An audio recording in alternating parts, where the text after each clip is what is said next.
Olá, bem-vindos a mais um episódio do OPMcast, o primeiro, o maior e o único podcast do setor Medical Device.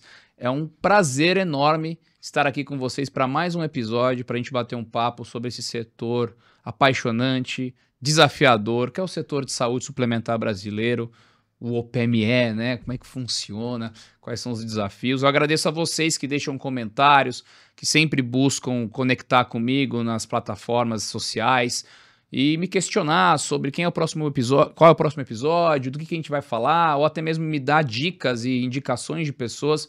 A gente agradece muito. Meu nome é Danilo Magro, eu sou o presidente da LogMed, que hosteia aqui este podcast. E agora vamos receber mais um convidado especial. O nome dele é Henrique Nunes, Head Comercial da Arthrex. Bem-vindo, Henrique. Muito obrigado, Danilo. Muito honrado pelo convite. Acho que queria te parabenizar aí pela iniciativa. É um espaço muito legal de troca de boas práticas, né? Troca de ideias sobre um mercado tão apaixonante, como você disse. E, mais uma vez, obrigado pelo convite. Maravilha, Henrique. Para mim que é um prazer. Primeiro, pelo que você representa, né? Um head comercial atrai sempre muita curiosidade, tem muito conhecimento para passar, principalmente para quem está começando no setor. E segundo, representando também a Arthrex, um grande player, né, do setor aí da saúde, com produtos de alta qualidade. Acho que a gente vai poder explorar ambas as questões. Henrique, conta um pouquinho assim da sua trajetória, então, né? Sempre esteve no mercado da saúde, veio de outro mercado. Como é que você chegou na Arthrex? Legal. Bom, eu sou um espectador assíduo aí do programa e eu vi outros convidados dizendo a mesma coisa. Dificilmente você vê alguém que entrou nesse mercado sem ser de paraquedas, né? Então, eu sou biólogo de formação. Biólogo de formação. Eu trilhei minha carreira acadêmica aí muito voltada para a área de energia, né? Então, fiz uma pós em gestão ambiental e logo depois eu fiz uma pós que era um programa de qualificação profissional da Petrobras para a indústria de petróleo e gás natural. Olha só. Né? Mas eu tinha um exemplo muito... eu tinha um mentor muito grande na minha casa, que é meu irmão mais velho, que já trabalhava nesse mercado, né? Tá. E, enfim, ele sempre falou muito bem desse nicho, né? E sempre me disse, olha, acabando a carreira, tente entrar nesse mercado, que é um mercado interessante, um mercado que tem potencial de crescimento gigante. Então, eu comecei minha carreira num distribuidor, né? Um distribuidor multimarcas na capital, em Brasília. Tá. Era um distribuidor que, à época, já carregava a marca Arthrex, né? E, ao longo do tempo, com as mudanças de mercado, eu acabei sendo convidado também para entrar na Arthrex Brasil, né? E para mim foi um sonho, né? Era um sonho entrar numa empresa que eu já admirava bastante pelos contatos que eu tinha como distribuidor. E completo 9 anos agora em janeiro de empresa. E já passei por vários desafios dentro da Arthrex e hoje eu estou à frente aí da parte comercial para o território como um todo. Muito interessante. Como é que foi essa trajetória dentro da Arthrex, então, para chegar no head comercial? O que você diria, né, olhando em retrospectiva a sua carreira? Sim. Poxa, o que foi importante? Como é que eu tracei, né, esse conhecimento, essa carreira para assumir essa posição? Acho que é muito interessante. Tem muito vendedor novo que assiste e fala, poxa, o OPME Cast está me ajudando a entender mais rápido o setor. Olha, eu comecei na Arthrex como um Key Account, tá? Pelo meu conhecimento que eu tinha como distribuidor, né? Com quase 8 anos. Distribuidor é uma escola, né? Exatamente. É um mercado extremamente complexo, né? E entrei como Key Account e ao longo dessa jornada eu considero que a mudança de chave para mim foi uma oportunidade que eu tive para assumir um cargo de gerência dos distribuidores da América do Sul. Né? Embora eu estivesse baseado em São Paulo, eu era encarregado pelos distribuidores de todos os países da América do Sul. E a Arthrex tem tem uma posição muito consolidada na América Latina, né? Com distribuidores longevos, né? Então, para mim, foi uma oportunidade muito grande de crescimento profissional, por ter que me aprofundar em outro idioma e, principalmente, por ter que me aprofundar nas peculiaridades desses mercados que são diferentes do mercado brasileiro, mas, ao mesmo tempo, também tem muita intersecção. Né? Então, eu acho que o que me trouxe o maior interesse foi conhecer essas peculiaridades, né? Navegar pelos desafios, que são desafios que muitas vezes são convergentes com o mercado brasileiro. Né? E finalmente eu cheguei no desafio maior da América Latina, que é o Brasil, pelo potencial que é o mercado. Né? Então, eu diria que é um mercado apaixonante, é um mercado extremamente dinâmico. Eu costumo dizer que não existe rotina. Cada dia é um dia diferente. Né? Não, interessante. E você falou algo muito, muito interessante. O mercado sul-americano. ao primeiro olhar, ele é bem diferente. Sim. Né? As relações entre os poderes, entre os players, a cultura. Mas aí parece que o sangue latino entra e fica tudo meio que igual no final do dia, quando você tá lá dentro, né? Perfeito. Existe um componente Tem cultural. alguma história, você lembra de algum projeto, algum desafio peculiar que você falou, nossa, a América do Sul é diferente, mas é igual ao mesmo tempo? Sim. Existe um componente cultural que é muito semelhante, né? Que as relações comerciais, elas são muito pautadas pelo relacionamento, Perfeito. de fato, né? Pelo nível de confiança, né? Eu costumo dizer que ninguém faz negócio com quem não confia. Então, para mim foi um desafio muito grande pela barreira do idioma, né? Então, a Artrex, ela me proporcionou essa oportunidade de realmente fazer uma imersão no idioma e ter essa capacidade de fazer uma imersão também cultural para ter esse nível de acercamento com o cliente, né? Seja ele o cirurgião, seja ele o hospital ou até a fonte pagadora. Né? Eu acredito que a maior diferença do Brasil com os outros países é a dinâmica da saúde, né? A maneira como a saúde se estrutura no país. O Brasil é o único país na América do Sul que tem um sistema único de saúde, um sistema universal, né? E isso doutrina muito como é a dinâmica do nosso mercado também de saúde suplementar, né? Eu acredito que ter trabalhado, por exemplo, com um mercado como o Chile, que é extremamente dinâmico porque não tem tanta barreira regulatória. Perfeito. Né? É um mercado onde se o produto tem um FDA ou um CE, você automaticamente já pode comercializá-lo. Né? Isso é muito bom, porque você pode ter qualquer tipo de produto, mas todo mundo está lá. Todos os concorrentes estão lá. Né? Então, foi uma escola muito, muito interessante e eu acho que criou os alicerces aí para assumir os desafios tão complexos do mercado brasileiro. Você falou algo muito interessante, né? Como você vê o copo. Meio cheio, meio vazio. Olha, o Chile é ótimo de trabalhar. A barreira de entrada é mínima. Só que todo mundo está lá. Bem-vindo a uma concorrência muito mais acirrada, né? Exatamente. Bem interessante. Agora, para quem começou, já gostou do papo, mas ainda não conhece a Artrex, acho que também vale contextualizar quem é a Artrex no mundo, quem é a Artrex no Brasil, portfólio. Acho que aí todo mundo fica na mesma página. Bom, vou fazer um resgate histórico, então, da história da Artrex. Ótimo, né? Acho que as histórias são sempre legais. Sim. A Artrex é uma empresa fundada em 1981, né, por um empreendedor que se chama Reinhold Schmieding, que é um cidadão nascido na Alemanha, né, mas com dupla nacionalidade. Ele é um germano-americano, eu diria. Tá. Ele tem uma formação em administração de negócios e também engenheiro. Né? Então, em 1981, ele funda a Artrex em Munique, né, e começa a desenvolver produtos que possibilitassem uma abordagem menos invasiva para cirurgias de medicina esportiva, para lesões desportivas, né? E ele encontrou muita dificuldade no mercado europeu pela dinâmica também de mercado. Não é um mercado... a saúde é um pouco mais socializada na Europa, Perfeito, né? Sim. E o mercado americano era um mercado mais fértil e mais aberto para a inovação. Então ele começou desenhando aí pinças artroscópicas e dispositivos que possibilitassem a cirurgia minimamente invasiva. Em 1981 ainda ele move o headquarter da Artrex para Naples, na costa oeste da Flórida, né? E desde então a empresa vem experimentando um crescimento aí exponencial. Hoje líder de mercado em nível global, né? Uma empresa que tem um market share extremamente agressivo no mercado americano, né?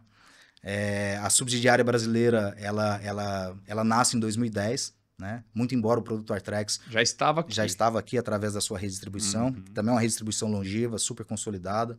Né? Se não me engano, o primeiro produto Artrex foi implantado em 94, né? Antes do marco regulatório, nem sequer tinha Anvisa, nem sequer tinha ANS. Né? E em 2010, a Artrex ela se consolida como subsidiária e desde então aí a gente vem navegando os desafios e as complexidades do mercado brasileiro, né? É uma empresa que hoje o foco absoluto é medicina esportiva. Isso que eu ia perguntar. O carro-chefe, foco... Carro-chefe. Embora a gente tenha, em nível global, um portfólio completo de ortopedia, trauma, né? Prótese de ombro, principalmente artroplastia de ombro. Tá? Artroplastia unicompartimental de joelho. Porém, no mercado brasileiro, a gente tem que adaptar o portfólio para a nossa realidade, né? Para o nosso cenário digamos, de escassez, utilizando a analogia do copo, né?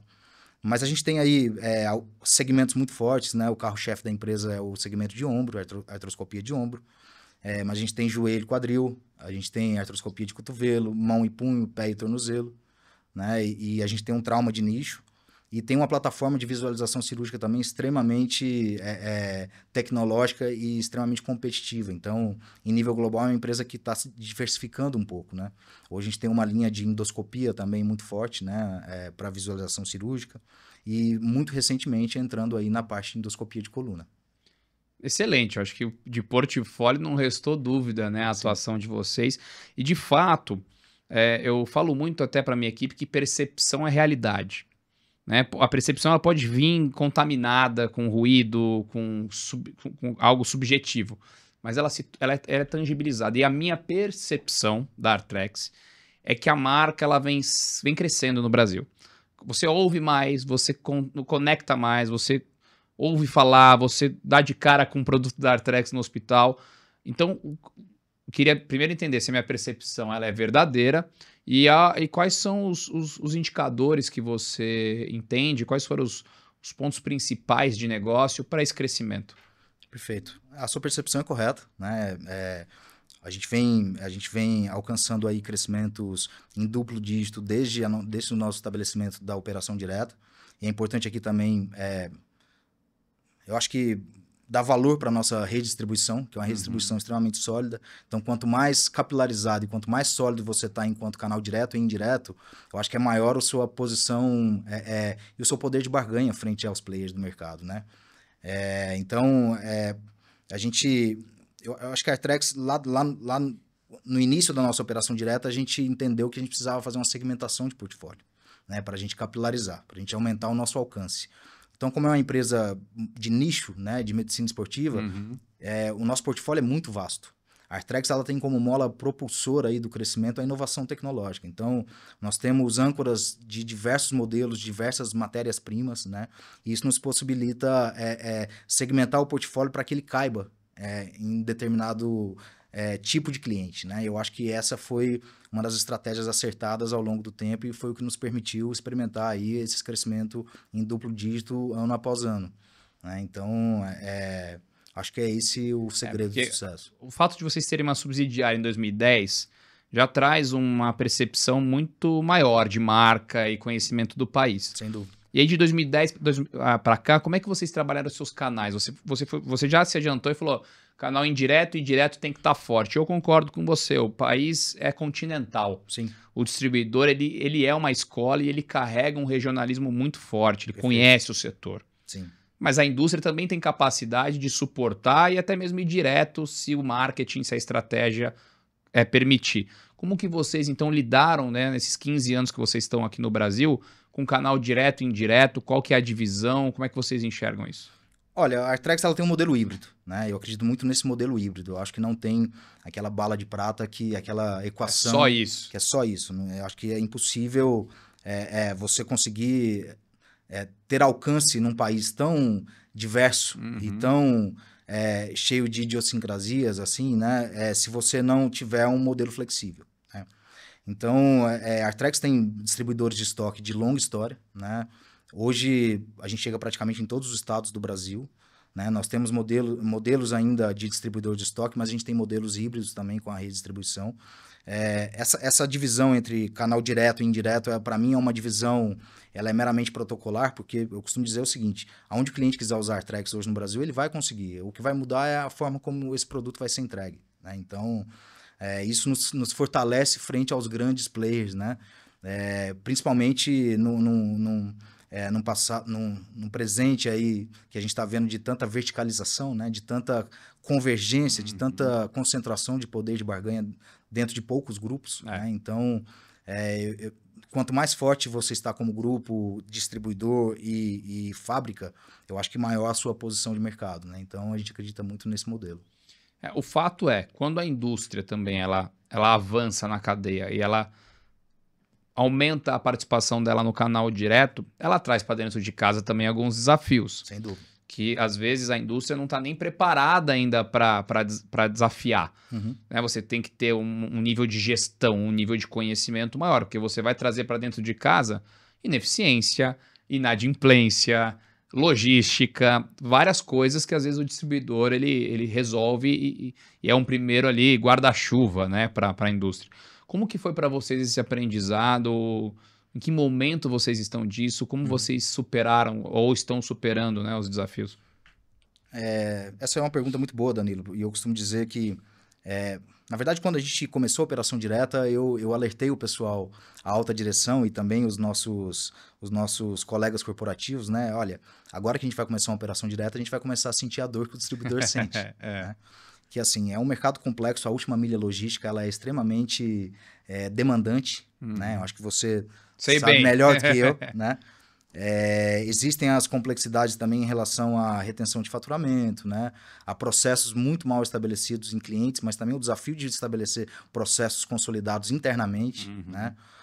A questão de headcount, a questão de pessoas é algo também fundamental. Você não traz resultados sem ter pessoas qualificadas, sem ter pessoas muito envolvidas com a cultura da empresa. É isso que te garante longevidade, que aliás a Artrex é uma empresa em nível global com o menor turnover do mercado. Acho que isso é muito... É um indicador importante. Super, isso. super, porque eu acho que custa caro. Turnover custa muito caro.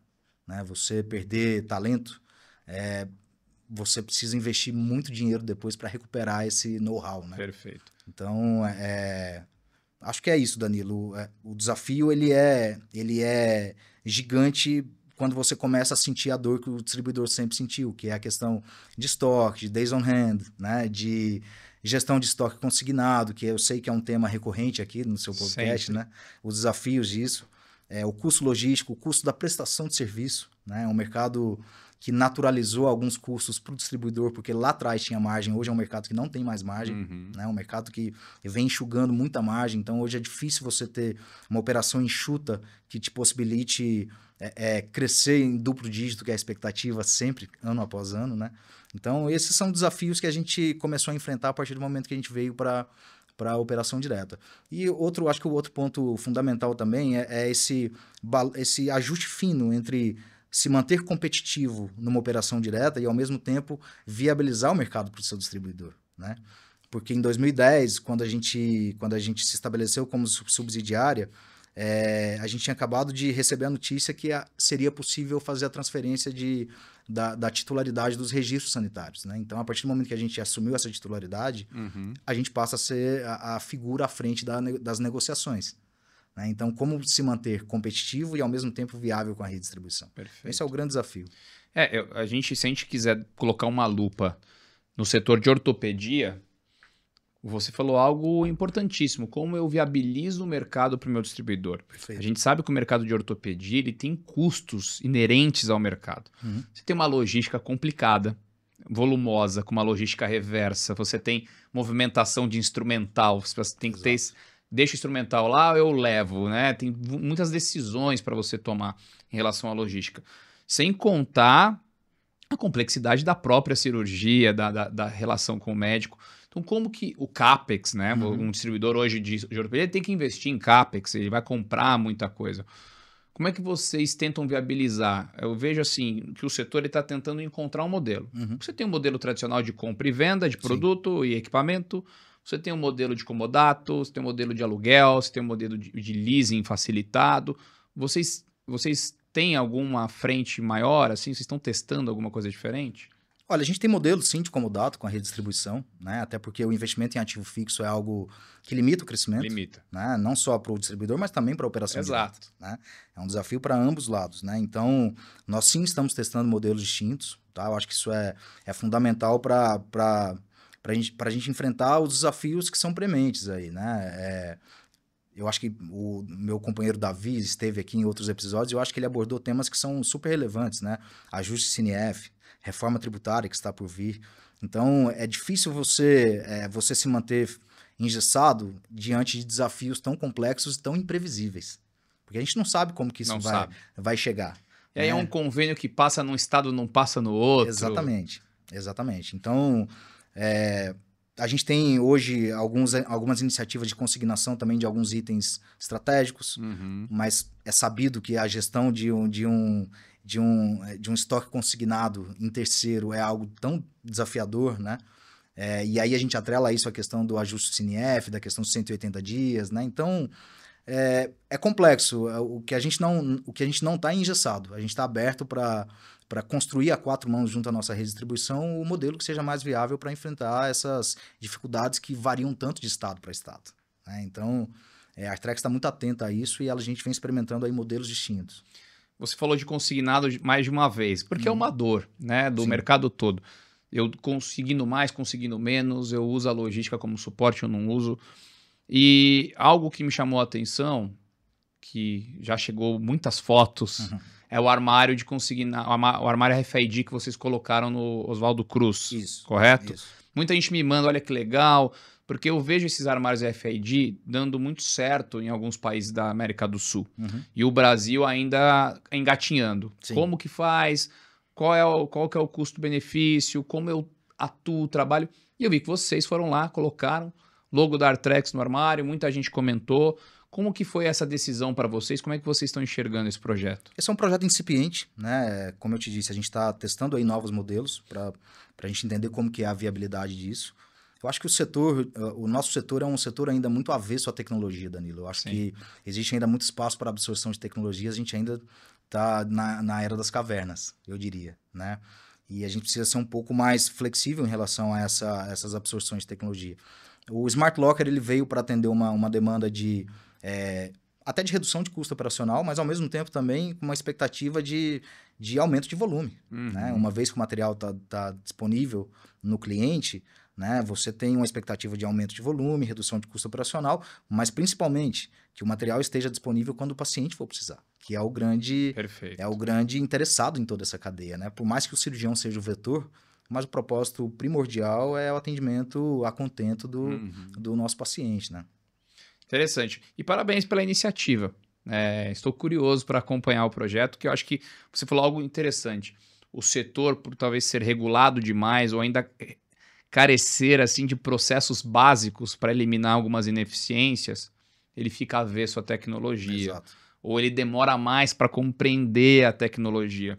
E então, falando de tecnologia, vou trazer esse tópico mais para o começo, de tudo que você vê, tanto de tecnologias dentro do negócio, ou seja, tecnologias embarcadas nos produtos da Artrex para melhorar cirurgia, qualidade de vida do paciente, quanto tecnologias, vamos dizer assim, suplementares, tecnologias de negócio, né? Como a RFID, por exemplo. Sim. O que você vê que você acredita que vai mudar mais a vida, que tem mais chance de dar certo no nosso setor? É um setor extremamente dependente de processos manuais, né? Sim. E aí eu falo tanto sob a perspectiva do fabricante, que somos nós, do distribuidor também, que muitas vezes tem processos mais lean, né? Por uma questão de adaptação ao seu negócio, mas quando a gente olha para o hospital ou para a fonte pagadora, existe uma divergência processual absurda, né? Existe uma dependência muito alta de processos manuais, né? Então, eu vejo esses novos adventos de machine learning, de inteligência artificial, chegando para preencher muitos gaps que a gente tem, né? E aí não é nem no sentido de você poupar headcounts, né? Mas sim de você conseguir direcionar o trabalho para algo que seja mais estratégico, né? Que não seja algo tão manual e que seja tão pouco produtivo. Então eu enxergo grandes possibilidades de melhoria de processo, que aliás, quando a gente entra na questão de custo-efetividade, eu acho que existe muita perda, né? Existe muito custo desnecessário nessa cadeia, né? E em especial das fontes pagadoras e dos hospitais, né? Então, acho que tem muita oportunidade de convergência tecnológica que a gente precisa explorar de maneira significativa. Você para pensar o que é o processo de você reconhecer uma receita. É um absurdo. É insano você pensar a quantidade de pessoas envolvidas para um processo de reconhecimento de receita. E pega o lacre, pega a folha de sala, e assina, e não assina.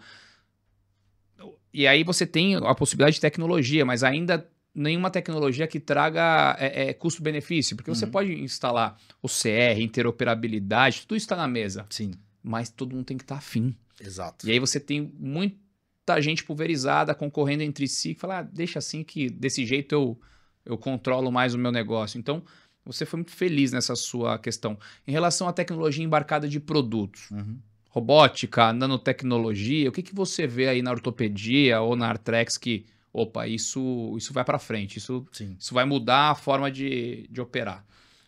Bom, em relação à tecnologia embarcada, eu acho que até um ponto importante de se mencionar, né? A Artrex é uma empresa privada, ela não é uma empresa de capital aberto, ela não tem acionista, né? E o nosso presidente, fundador, ele tem uma gestão extremamente peculiar nesse sentido, porque ele é um cara muito presente. Né? Por ter sido legal engenheiro, isso. ele participa de praticamente todos os projetos. A gente costuma pensar que na ortopedia, claro que tem a robótica. Então ele está ativo ainda. Super, super. Ele é o cara que você chegar 7 horas da manhã na empresa, ele tá lá, e a hora que você vai embora, ele ainda tá lá. Bem germânico, super, bem alemão. Super. E muito presente com os clientes. É uma empresa muito centrada no cirurgião. Né? Tá bom. Tanto é que a missão é ajudar o cirurgião a tratar melhor seus pacientes. Né? Então, todo o desenvolvimento tecnológico e toda a tecnologia embarcada nos produtos, ela tem como cerne o cirurgião, porque ele é o vetor para trazer o benefício para o paciente. Né? Então, a gente costuma pensar em avanços tecnológicos e pensar em muita tecnologia embarcada, mas a inovação da Artrex, muitas vezes, ela traz simplicidade para o procedimento cirúrgico. E eu acho que a gente precisa desmistificar essa questão que a absorção de tecnologia necessariamente significa aumento de custo. Inovação não significa tecnologia. Exatamente. E você pode inovar mudando a ergonomia de um produto, o material de um produto. Perfeito. Então, esse é o mote da Artrex. Né? Então, Entendi. a gente tem produtos simples, mas que trazem um benefício absoluto para a técnica cirúrgica. Né? Então, acho que existe um espaço ainda muito grande para a absorção de tecnologia processual. Né? Eu acho que na inovação tecnológica e desenvolvimento de produtos, a Artrex ela diria, ponta da flecha. Né? Por ser uma empresa privada, ela é uma empresa que reinveste uma parte muito grande da sua receita em pesquisa e desenvolvimento. Né? E nisso o presidente está muito presente, né? Nesses projetos de inovação. Mas eu enxergo como um desafio muito grande a questão de processos. De fato, assim. Acho que é isso. Ótimo. E eu vou aproveitar o seu cargo, a sua experiência, e eu fiz uma enquete lá no LinkedIn, a segunda questão mais votada foi questões comerciais. Perfeito. Queria entender qual que é o papel do executivo de venda, do vendedor, hoje nesse novo mercado. Né? Como que um vendedor ou PME, ele se atualiza, ele se torna competitivo para fazer a diferença no campo? Sim. Olha, eu diria que é um conjunto do que a gente costuma chamar no jargão empresarial de hard skill e soft skill, né? Hoje o papel do vendedor é muito diferente do que era no passado. Antigamente era basicamente relacionamento. Hoje não existe uma formação básica de um vendedor de OPME. Você precisa formar essa mão de obra, né? Então hoje o vendedor ele precisa navegar nos diferentes players do mercado, né? O foco não é só o cirurgião mais.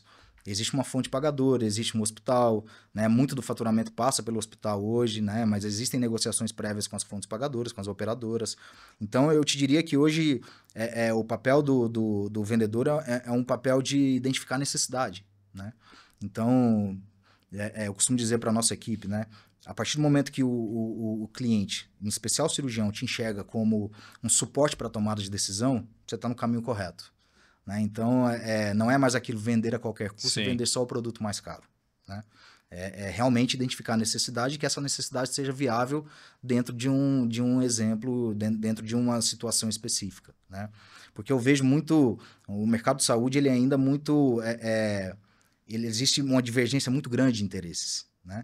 Então, para um player sair ganhando, todos os outros saem perdendo. Exatamente. Né? E eu acho que existe uma esse é o grande problema estrutural do mercado hoje. E me parece que ainda ninguém está disposto a sentar numa mesa e chegar a um denominador comum. Né?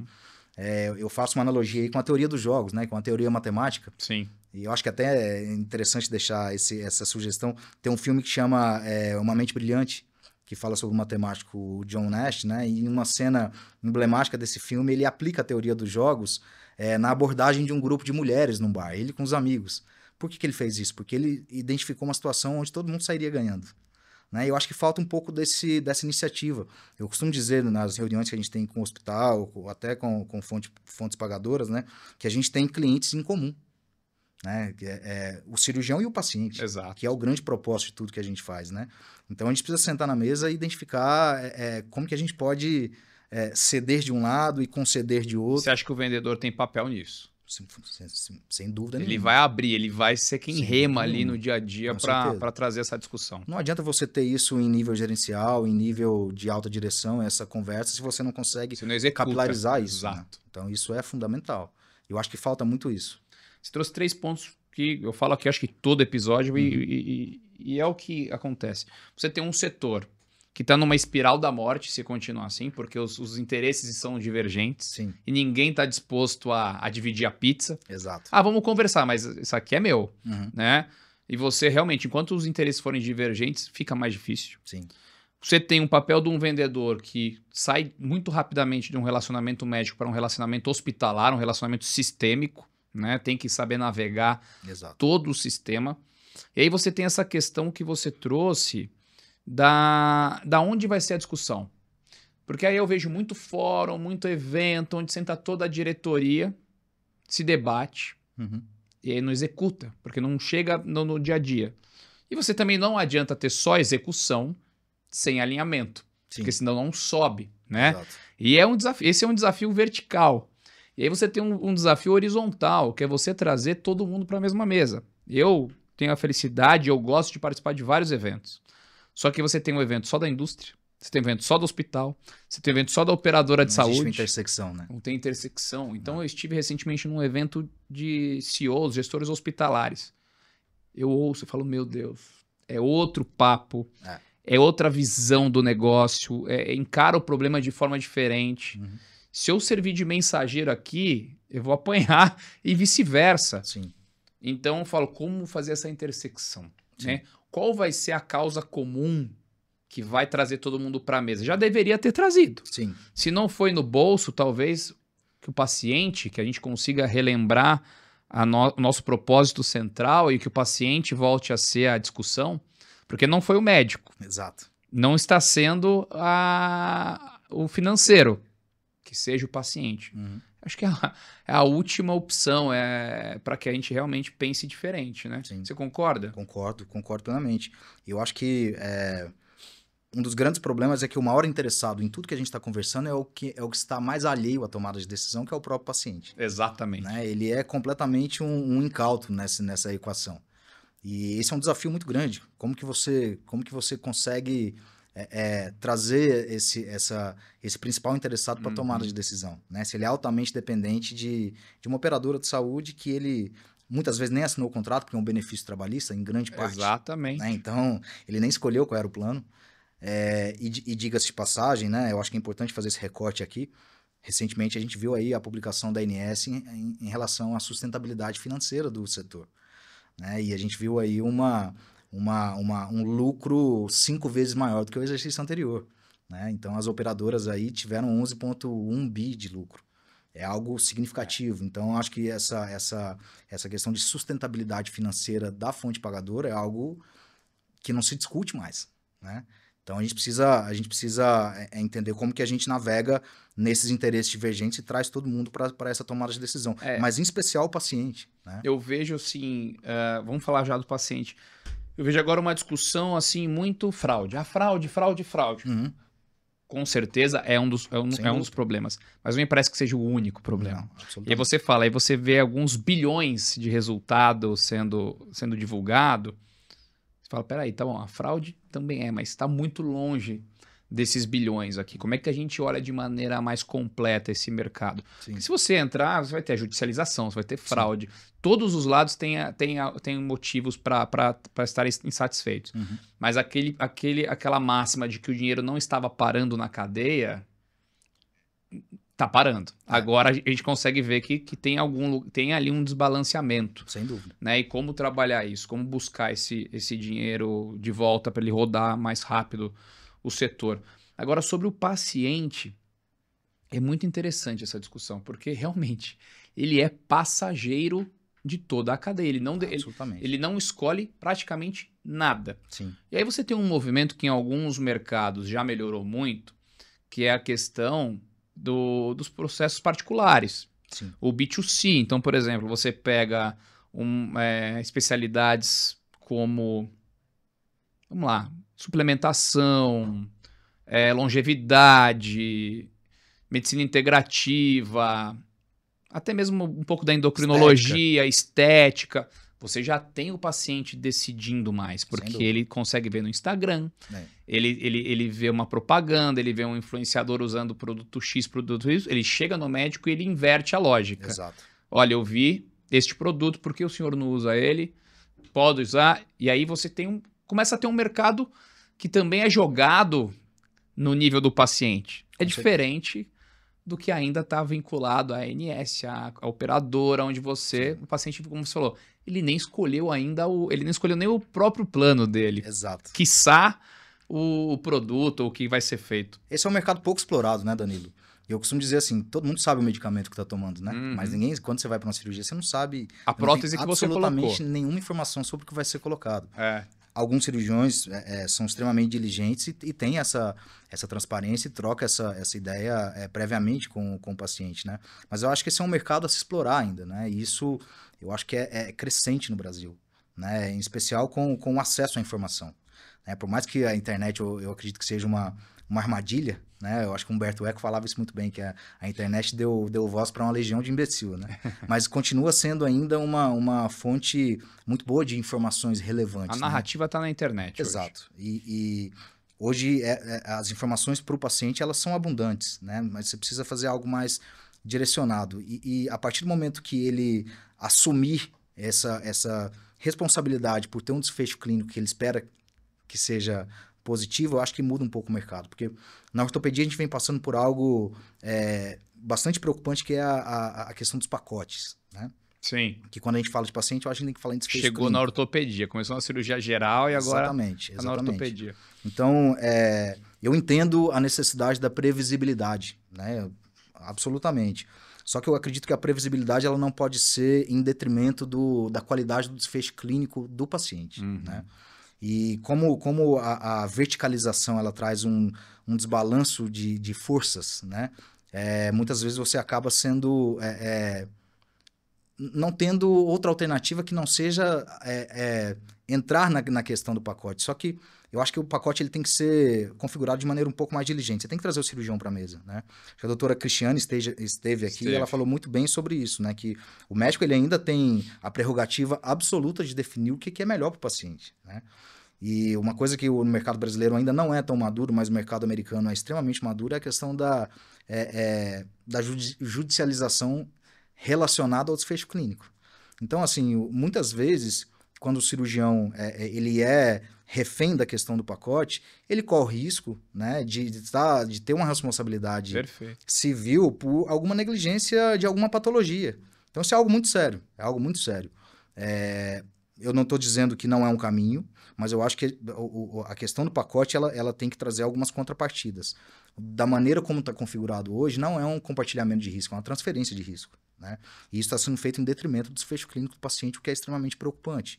E muitas vezes os médicos se tornam reféns desses grupos, né? Então, eu vejo um momento complicado do mercado, né? Eu acho que a gente tem... Eu sou um eterno otimista, costumo ver o copo mais cheio, mais do que meio vazio, né?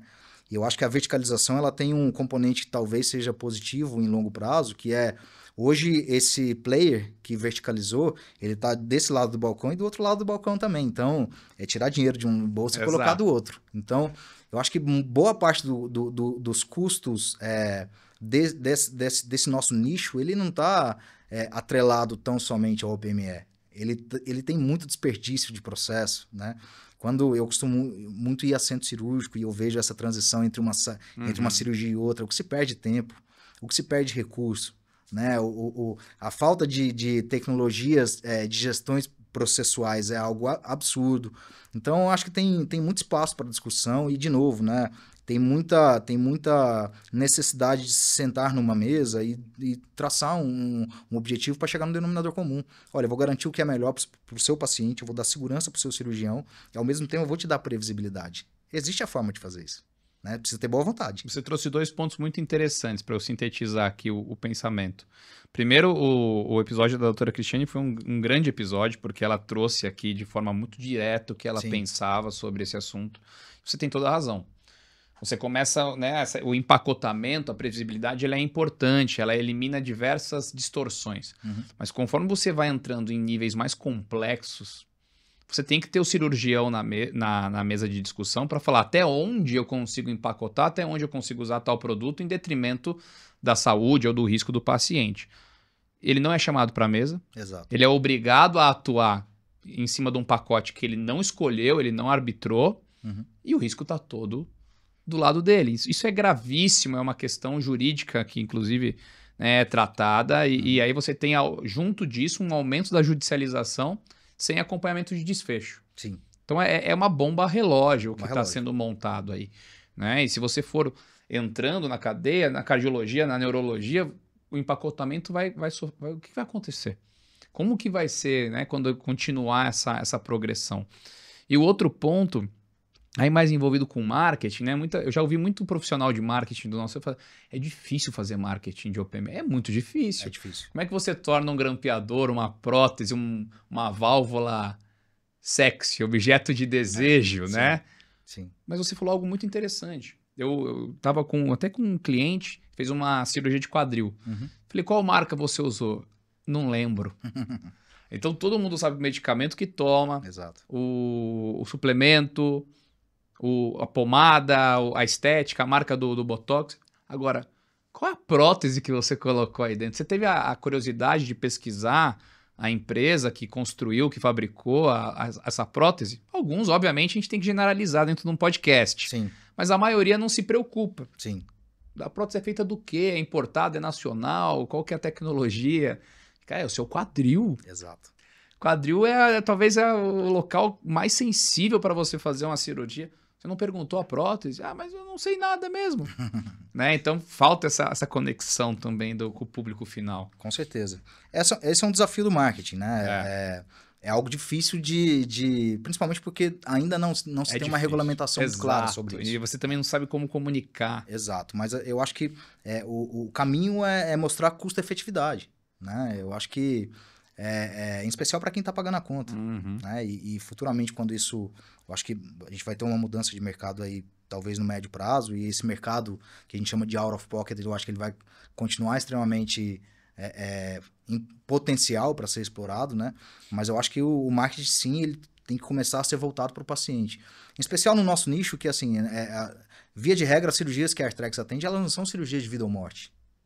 Elas são cirurgias, sim, planejadas, muitas vezes incapacitantes, né? Sim. Então, tem um benefício muito grande de trazer o paciente de volta à mobilidade, de resgatar a qualidade de vida. Você tem uma série de coisas, né? E, assim, o perfil da população tem mudado muito, né? Hoje as pessoas têm uma vida desportiva muito mais longa, né? Muito diferente de um passado recente aí.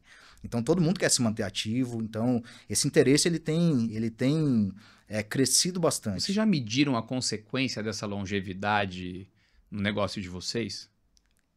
Olha, estudos de custo-efetividade no Brasil são extremamente difíceis, né? Eu acho que a gente é muito mais maduro nisso no mercado americano, que de fato conhece cada vírgula dos componentes dessa cadeia, né? Mas eu acho que, inclusive, tem um interesse público muito grande, né? Quando a gente fala de questões trabalhistas, quando você retorna mais cedo ao trabalho, você tem uma série de externalidades positivas aí ao longo da cadeia. Eu não tenho dúvida nenhuma que isso impacta sobremaneira, mas eu diria até sob a perspectiva da fonte pagadora, até porque o turnover ele já foi muito mais alto entre as operadoras, hoje ele é um pouco menor, né? Mas quanto que custa um REOP para a operadora? Né? Qual que é o custo disso? Qual que é o custo de uma cirurgia que deveria durar 1 hora e demorou 2 horas e meia? Né? Isso não se mede, isso ainda é muito... Ou se mede, mas não tem interesse de ser divulgado. Né? Então, isso ainda é muito incipiente, mas eu vejo grandes possibilidades da gente mudar um pouco o leme nessas questões e começar a direcionar os esforços de marketing para o maior interessado. Você trouxe até um elemento social aqui para a conversa, que é a longevidade. Isso me fez um clique aqui, né? Porque, de fato, eu até estava vendo na internet uma reportagem de um jornal de 1912. Certo. E a reportagem era assim, bombeiros salvam velhinha de 42 anos de incêndio. Em 1912, uma pessoa de 42 anos era uma velhinha. Eu seria esse velhinho, provavelmente. É surreal você pensar nisso. É surreal. E aí você hoje tem pessoas de 40, 50, 60, até 70 anos ativas e querendo ser ativas. Vinculados a esporte amador, alimentação, saúde e, obviamente, você estendendo a sua vida com mais saúde, não significa que você não vá precisar da rede de saúde em algum momento. Talvez você consiga usar menos, mas você vai precisar fazer uma recalchutagem ali, seja ela estética ou de saúde, sem dúvida, em algum momento, né? E esse impacto precisa ser medido. Com certeza. Hoje a gente está tratando o presente. E o reop? Porque talvez a pessoa que antes fazia uma cirurgia com 40 não dava tempo de fazer um reop. Ela falecia antes. Exatamente. Agora, essa pessoa vai chegar até 80 com saúde. Sim. Será que essa cirurgia dos 40 anos vai dar mais 40 anos de vida com qualidade para ela? Sim. Será que a gente não vai ter um reop ali no final da vida enorme dessas pessoas? Sim. Isso me parece que é problema da próxima geração, né?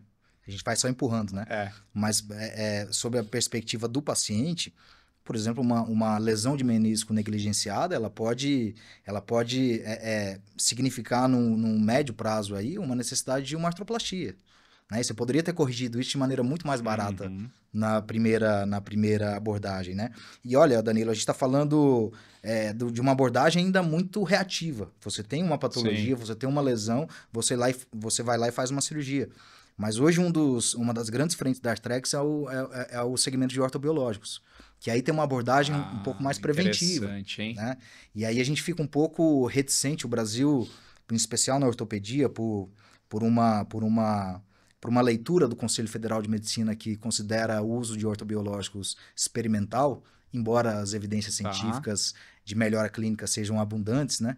Mas eu acho que existe uma possibilidade aí também falando de tecnologia, de trazer uma tecnologia para ter uma abordagem mais preventiva e menos reativa, que vai significar um saving financeiro muito importante em médio e longo prazo. O que seria um ortobiológico?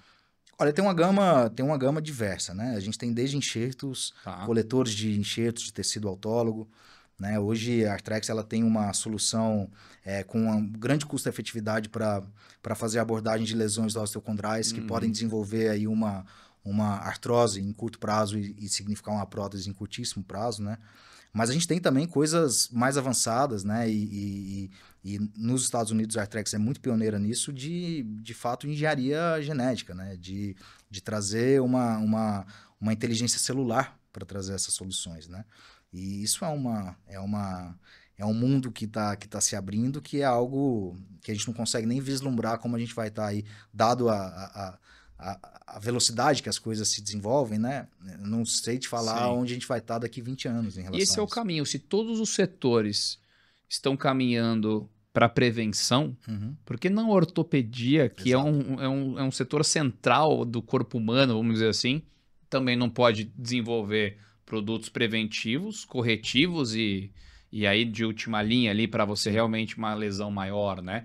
Bem interessante essa visão de prevenção na ortopedia também. É o que você falou, mas existe aí uma barreira social bem grande, no caso nem social, regulatória ainda bem grande no Brasil. Por exemplo, plasma rico em plaqueta, né? Sim. É um produto que nós temos registro, né? A Arthrex ela tem um sistema de cadeia fechada, né? Então, ou seja, extremamente replicável.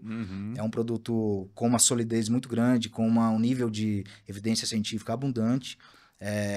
Porém, a gente está limitado à comercialização somente para odontólogos, né? Para cirurgias bucomaxilos, o ortopedista não pode, né, utilizar. E isso não é por uma questão regulatória, mas é por uma questão de percepção do Conselho Federal de Medicina, né? Então, eu acho que a gente precisa estar mais aberto também para discutir algumas frentes que tragam esse custo-efetividade, essa relação de custo-efetividade e adoção de algumas coisas que já são super consolidadas em nível mundial, né? As terapias celulares são realidade, não pode ficar atrasado. Não pode ficar atrasado. Então, acho que tem uma possibilidade muito grande aí. Henrique, assim, é tão interessante, e eu até falei para você no começo do episódio, que eu abandonei a pauta ao longo das temporadas do OPME, porque flui muito melhor, você fica muito à vontade, eu pego os ganchos aqui e quem ganha é o ouvinte, o telespectador, que flui junto com a gente. Mas eu vi que você tem com uma caderneta cheia de anotação, E a gente está se encaminhando para o final do episódio. Eu queria saber se tem algum ponto interessante que você trouxe para a gente, alguma curiosidade, algum número que, pela pauta, eu não toquei. E você tem a opção de encerrar o episódio trazendo mais alguma informação de qualidade. Não, na verdade, o que eu faço aqui é só um mapa mental para estar seguro aqui que a gente vai abordar, né, que eu vou ter os dados aqui que eu gostaria de abordar com o telespectador. Eu espero que eu tenha agregado informações relevantes, né? Mas eu gostaria de fechar dizendo que eu estou feliz de estar aqui representando a Artrex, tá? Para mim é uma honra muito grande. Convido ao telespectador aí para... a Artrex ela tem uma plataforma de dados totalmente aberta, né? Então, para quem tiver interesse no portfólio da empresa, fiquem à vontade para entrar no site.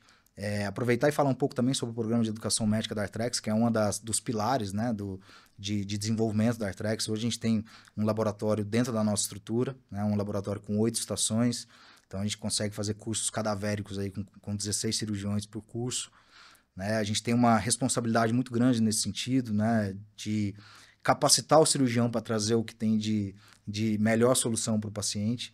A gente tem algumas modalidades aí de single day lab, que a gente chama, que talvez cirurgias que não são tão frequentes, o médico vai realizar uma cirurgia como essa, então ele tem a liberdade de ir no laboratório para replicar essa cirurgia num espécimen, né? Sim. Para estar seguro na hora do procedimento.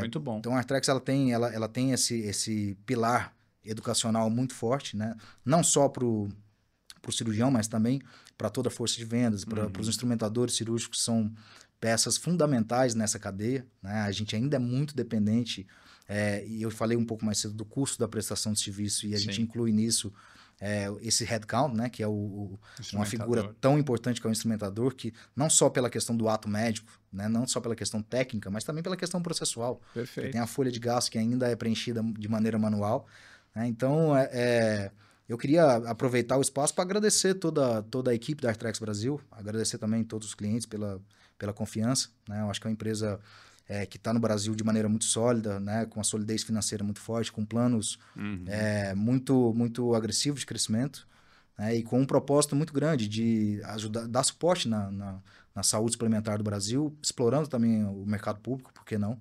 Acho que a gente tem espaço para isso, né? E é isso, o propósito sempre vai ser ajudar o cirurgião a tratar melhor o paciente, e te agradeço pela oportunidade, pela abertura. Maravilha, só para a gente encerrar como a gente sempre encerra, fazer um jogo de palavras aqui com você, você me responde com o que você pensa sobre isso, tá? Tecnologia. Eu acho que é a porta para o futuro. Ou PME. Complexo. Logística. Bom, eu diria complexo, mas já falei. A logística ela é um pilar fundamental para a prestação de serviço, né? Tem que ser um business partner. Área comercial. A área comercial é fundamental para geração de demanda e para suporte também do cirurgião e de todos os stakeholders aí. Operadoras de saúde. Operadoras de saúde convergentes. Governo. Governo, um potencial grande, né? Se você me permite, eu sei que é uma palavra só, mas eu acho que a gente precisa também desmistificar um pouco dessa questão da saúde pública como terra arrasada, né? Acho que o SUS ele desempenha um papel fundamental, inclusive na saúde suplementar.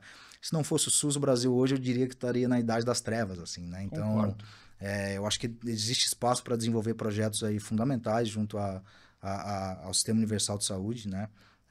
Trazendo custo-benefício, trazendo tecnologia e realmente trazer uma solução tão boa quanto a gente traz para o paciente da saúde suplementar, também para o que depende exclusivamente da saúde pública.